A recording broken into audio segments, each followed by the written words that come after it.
There's nothing like a good story. To me, the best stories are when you take an ordinary, average person living their ordinary, average life and something amazing happens. We're continuing to look at the life of Jesus, and today we're going to look at one of those encounters, those amazing encounters where these people can't but help walk away with their lives forever changed as a result. There's this man named Simon. His job was to fish. He would go out on the Sea of Galilee, and he would catch fish, and he'd bring them in, and he would sell them. Fishermen back then in the first century in that region were some of the more wealthy individuals around.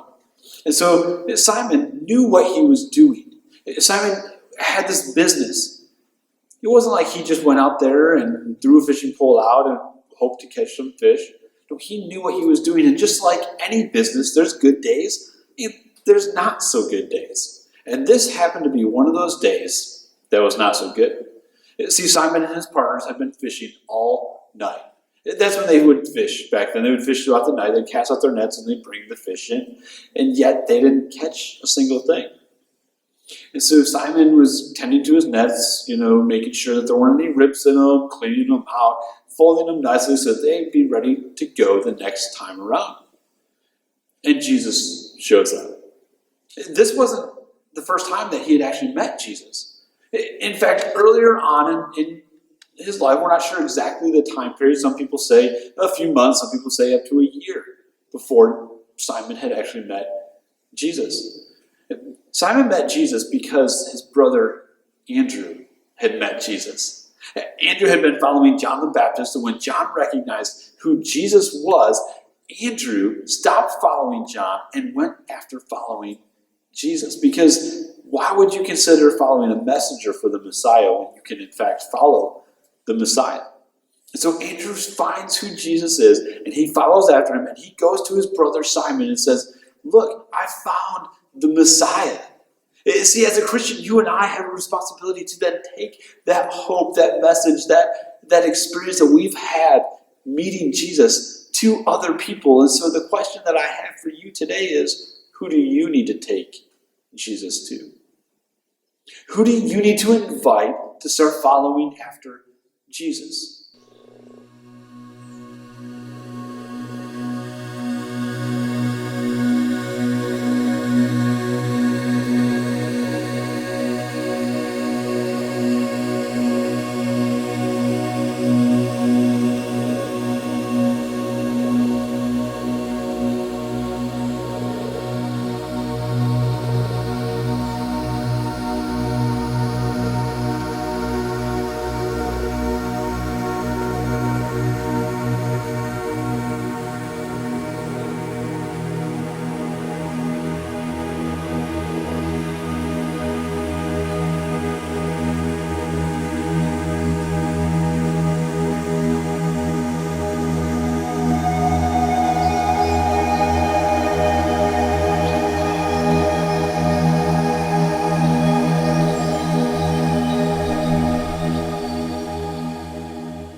Early encounter with Jesus, Simon follows after Andrew and goes back and he meets Jesus for the first time. And Jesus tells him, "I'm not going to call you Simon anymore.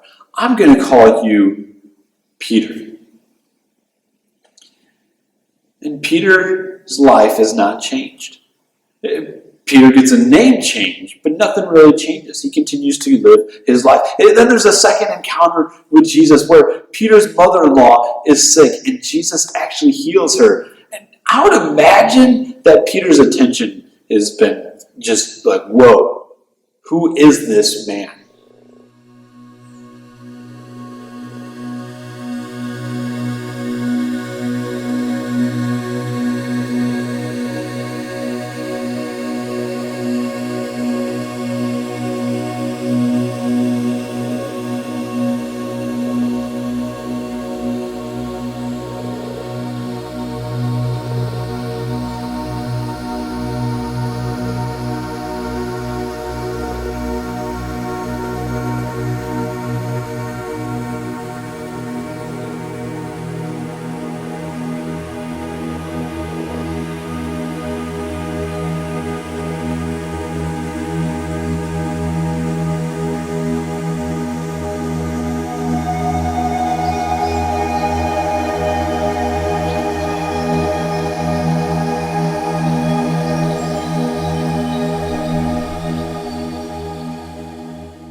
So Simon, or Peter, is working in his boat, and he's been working all night, and he's probably exhausted. He's putting his stuff away, and he's getting ready to go home. I mean, I don't know if you've ever been home after a long day at work, or maybe a long day at school, or a long day, after practice, or whatever it is, and just being able to go home, kick off your shoes, get a nice meal, maybe a shower, and sit with your feet up. I mean, there's days where I go home, I'm just like, I just can't wait to turn on the TV and shut off my brain and just relax. And maybe that's how Peter felt at this time. We're not really sure. But Jesus asked Peter to get in his boat and to go off ashore a little bit, because Jesus is teaching people and the crowds are getting big, and it kind of creates this natural amphitheater for them. And so as Peter's working, he's listening to Jesus preach this sermon.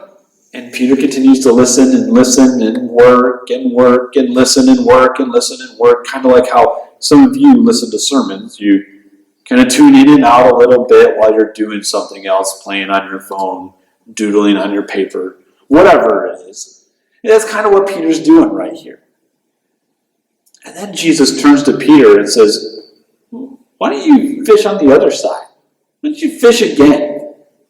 And Peter's like, Jesus, we've been fishing all night long. And so just try it. And so to humor Jesus, Peter says, all right, I recognize that there's something different about you. You changed my name, whatever that's about. You healed my mother-in-law. Your teaching is different than the teaching I've heard a lot of. Okay, I'll try it. And so Peter casts his nets in, and he gets this abundant amount of fish.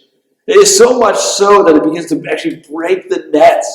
It's an amazing, amazing experience for this ordinary man on his ordinary day during his ordinary life. And yet he has this encounter with Jesus that's anything but ordinary. And Peter recognizes that Jesus is someone special. And so he turns to Jesus and he says, get away from me. Now, normally, when you and I recognize something special about somebody, we want to be all about them. We want to be around them. We want them to be around us, because then we're associated with this amazing, awesome individual. And yet Peter recognizes that he is full of sin. And if you're full of sin, being in the presence of somebody like Jesus, being in the presence of God, is a terrifying thing. And so I wonder, what is that thing that's holding you back from being in the presence of God? What is it that you need to confess to Jesus when you realize, I'm such a sinner, I don't even deserve to be with Jesus?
So Peter recognizes this, and Jesus turns to him. He just doesn't seem to care about that sin. He says, you are a fisher. I'm going to make you a fisher of men. He says, Peter, even though you've been living this ordinary life, I'm going to repurpose your life, and you're going to become anything but ordinary. Listen, Peter says, I know what you've done in your life, and I am choosing you. Later on, he would tell Peter that he's going to build his church upon him. That he's going to be this amazing man. Peter has to go through a hard road to get there. He fails just like you and I continue to fail in our lives. You and I turn back to sin and develop new habits. Jesus seems to see the potential in Peter. And so he doesn't just see the potential in Peter, but he sees the potential in you and in me. See, we're just ordinary people going about our ordinary lives. And yet we can have this encounter with somebody who's beyond ordinary. And our lives can be forever changed. Even while we live our quiet lives, we can do some amazing things, but it's not really us doing them, it's God doing them through us. If I could just tell you a little bit about my journey, you wouldn't believe or imagine the things that God has done. It is not because I'm a special person, because I'm really not. But God has done something in my life, and He does things through my life to impact people. And so He chooses us. Ephesians tells us that it was before the foundation of the world that God chose you. Read through Ephesians 1. And when we make that decision to follow after Jesus, it describes what it's like to be in Him. It describes what it's like to follow after Him. I would just encourage you, read through Ephesians chapter 1 and circle everything or underline or highlight. I'm giving you permission to write in your Bible to do that and see what it is that happens as a result of following after Jesus and being found in Him. See, Jesus chooses you. The only thing He asks in return is complete devotion. He doesn't expect you to just turn on the TV and watch videos on YouTube. It's easy to do that. It's easy to join us on Sunday mornings. It's easy to come to church and come to youth group. It's easy to log on to YouTube and watch a sermon. And it's easy to watch Wednesday nights when we're doing youth group. It's easy to watch Sunday school and to show up. It's a completely different thing to be devoted to Jesus. So the question is, what's holding you back from being completely devoted to Jesus?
It's my hope and my prayer this week that you begin to put Jesus first and foremost in your life. That you begin to look at who God is and say, I'm a sinner, and yet you offer so much more for me. And to begin to follow after Him like you've never done before. And maybe you have a question about what that looks like. I'd love to have a conversation with you. Maybe you need to take that message of hope that you've received to somebody else. You're just not quite sure how to do it. That's okay. Let's talk. I would love to continue this conversation with you in person or through text message or over the phone, whatever we can do during this time. But don't sit silently. Don't sit idly by. Because when we encounter Jesus, our lives will never be the same.